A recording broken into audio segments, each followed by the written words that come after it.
सब कुछ हमारे हाथ में है। एक आदमी तपते हुए रेगिस्तान से गुजर रहा था। चारों ओर दूर दूर तक सिर्फ रेत ही रेत थी।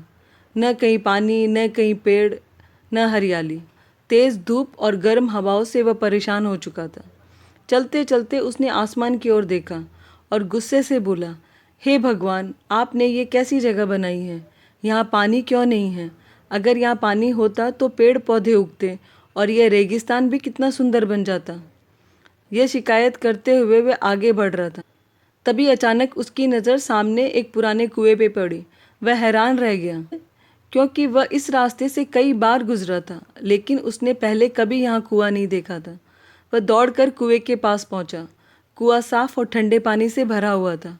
उसने फिर आसमान की ओर देखा और कहा, पानी तो मिल गया, लेकिन इसे निकालने के लिए बाल्टी और रस्सी भी तो चाहिए। जैसे ही उसने कहा, उसकी नज़र कुएं के पास रखी रस्सी और बाल्टी पे पड़ी।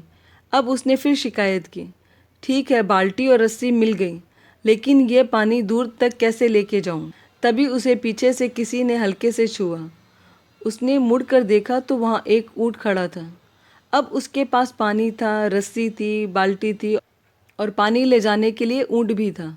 वह फिर आगे बढ़ने लगा। तभी हवा के साथ उड़ता हुआ एक कागज उसके पैरों के पास आकर गिरा। उसने उसे उठाकर पढ़ा। उसमें लिखा हुआ था, मैंने तुम्हें पानी दिया, मैंने तुम्हें रस्सी और बाल्टी दी, मैंने तुम्हें ऊँट भी दिया। अब तुम्हारे पास वह सब कुछ है जिससे तुम इस रेगिस्तान को हरा भरा बना सकते हो। अब फैसला तुम्हारे हाथ में है। वह कुछ देर तक उस कागज को देखता रहा। फिर उसने उसे मोड़ा, जेब में रखा और बिना कुछ किए आगे बढ़ गया। इस कहानी से हमें क्या सीख मिलती है?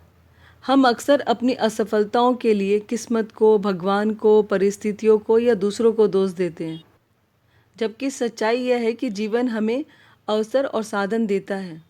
सफलता इस बात पर निर्भर करती है कि हम साधनों का उपयोग करते हैं या केवल शिकायत करते रहते हैं।